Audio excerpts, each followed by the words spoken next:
Pernah nggak sih Anda ngerasa kalau sistem keadilan kita belakangan ini tuh kayak agak kehilangan arah? Atau jangan-jangan cuma jadi alat permainan buat mereka yang punya kuasa? Nah, halo semuanya. Selamat datang di bedah materi kita kali ini. Hari ini kita bakal bener-bener nyelam ke dalam sebuah topik yang jujur aja luar biasa memikat. Kita bakal ngeliat benturan dramatis antara hukum modern, pemberontakan postmodern, dan filosofi spiritual. Yuk kita kupas bareng-bareng, karena materi yang satu ini benar-benar bakal menantang gimana cara kita mandang keadilan, kebenaran, dan bahkan struktur masyarakat kita sendiri. Jadi, sumber utama eksplorasi kita hari ini tuh datang dari sebuah buku yang sangat mendalam karya Profesor Dr. Klik Wardiono. Judulnya Organum Noeticum. Spesifiknya nih, kita cuma bakal ngebedah bab 4 dari buku ini. Kenapa? Karena di bab ini penulis ngasih diagnosis yang super tajam dan jujur aja cukup mengejutkan tentang apa yang beliau sebut sebagai krisis apokaliptik dari epistemologi hukum barat. Kita nggak lagi ngomongin masalah sepele lu di sini, kita ngomongin fondasi hukum itu sendiri. Pastinya kita bakal ngupas semua pandangan ini secara netral dan objektif ya, kita bedah ide-idenya satu persatu. Biar gampang, anggap aja ini peta investigasi kita. Kita bakal jalan-jalan ngelewatin beberapa poin utama.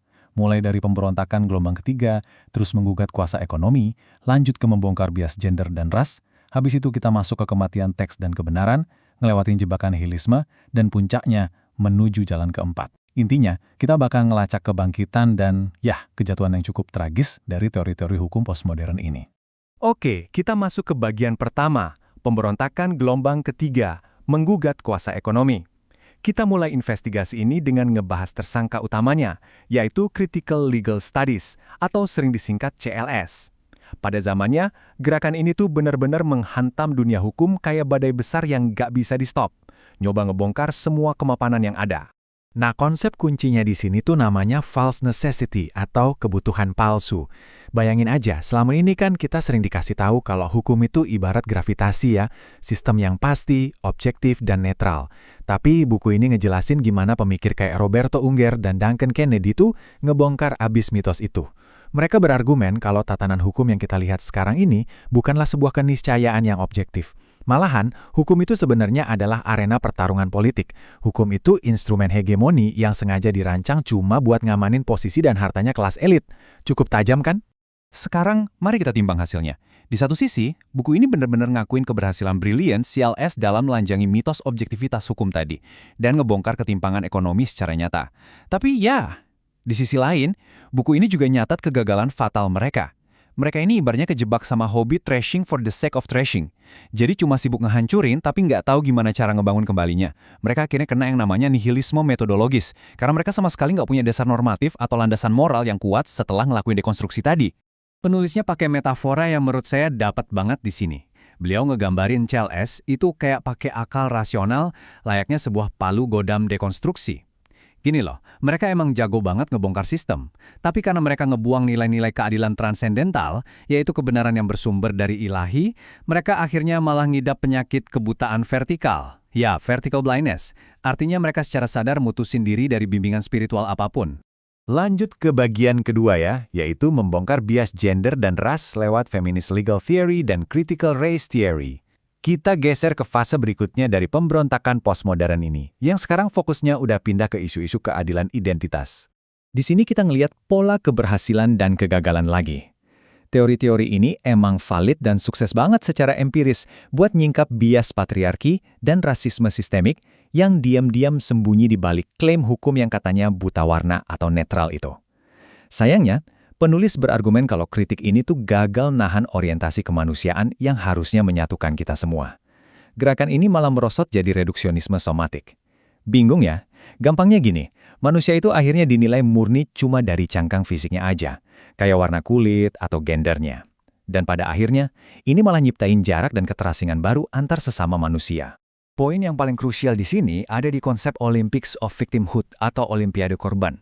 Kayaknya kita sering banget yang ngeliat fenomena kayak gini di media sosial zaman sekarang. Penulis ngasih peringatan keras banget. Pas nilai etika transendental itu dicabut dari gerakan emansipasi, perjuangan mulia buat nyari keadilan tuh malah beresiko berubah jadi ajang kompetisi. Siapa nih yang paling menderita? Nah, hal ini bukannya nyatuin, malah mecah belah solidaritas manusia dan nyuburin yang namanya politik balas dendam. Buku ini juga nyatet kalau teori-teori tersebut tuh pada dasarnya menghapus fitrah manusia. Alih-alih ngelihat individu sebagai hamba spiritual yang punya kesetaraan murni di hadapan Sang Pencipta, manusia malah direduksi jadi sekedar label-label fisik, kayak ras dan gender tadi. Dan yang bikin kaget, label-label jasmaniah ini malah diangkat jadi semacam berhala baru di era modern. Ujung-ujungnya apa? Yaitu tadi, keterasingan horizontal, di mana manusia jadi gampang banget saling curiga satu sama lain cuma karena beda identitas kelompok. Oke, kita masuk ke bagian ketiga. Kematian teks dan kebenaran. Post-strukturalisme.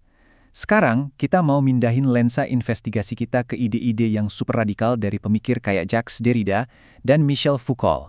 Mereka ini benar-benar ngeluncurin serangan frontal ke konsep kebenaran itu sendiri.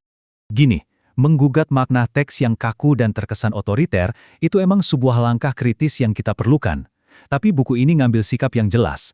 Pas kelompok ini nolak kebenaran absolut 100%, efeknya itu ngeri banget. Tanpa standar kebenaran, penafsiran hukum itu jadinya liar, nggak ada batas. Maksud saya, kalau semuanya cuma soal tafsir dan nggak ada yang namanya kebenaran absolut, terus gimana caranya dong seorang hakim bisa mutusin siapa yang beneran salah?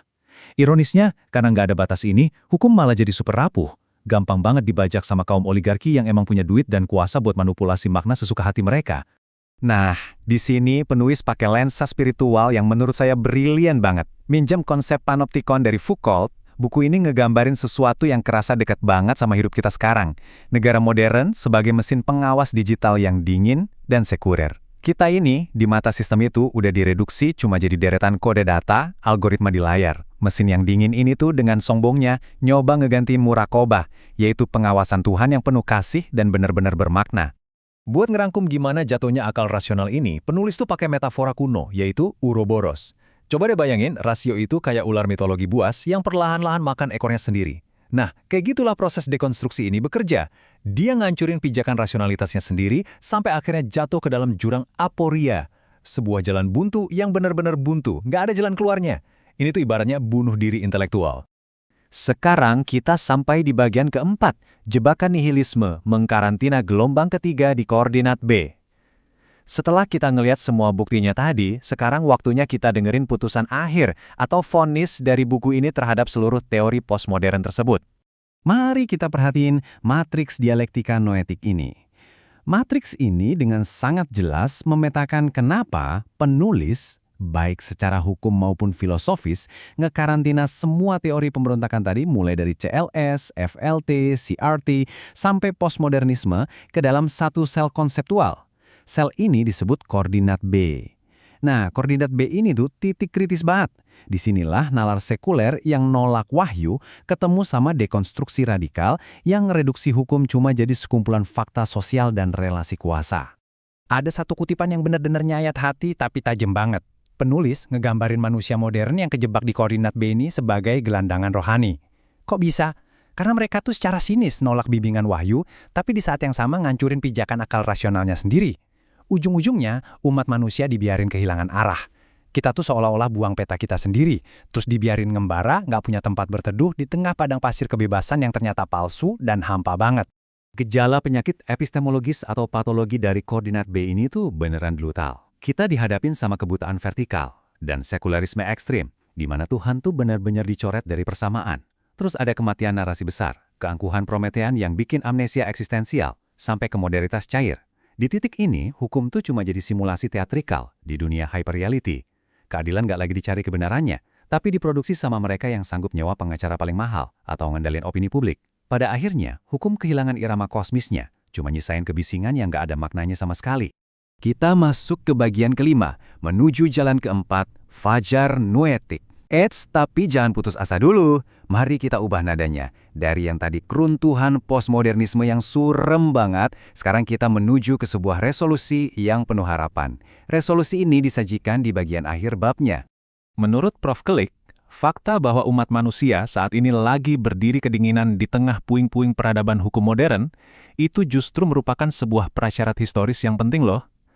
Kebuntuan total dan kebangkrutan mutlak dari 3 gelombang pemikiran sebelumnya tadi, nah, itulah yang sekarang lagi ngelar karpet merah buat turunnya fajar baru. Ya, jalan keempat. Sebuah manifesto pembebasan agung melalui ilmu hukum noetik. Dan ini ngebawa kita ke sebuah pertanyaan penutup yang bikin kita mikir keras. Kira-kira, mampu nggak akal kritis manusia yang benar-benar berdamai kembali dengan wahyu ilahi buat nyembuhin luka-luka peradaban hukum kita? Bab ini dengan sangat brilian ninggalin kita di tepi sebuah transisi besar. Bikin kita jadi penasaran dan gak sabar pengen tahu kayak apa sih wujud nyatanya jalan keempat ini ke depannya. Wah, terima kasih banyak ya udah nemenin saya ngebedah materi kali ini. Tetap berpikir kritis, teruslah belajar, dan sampai jumpa di eksplorasi seru kita berikutnya.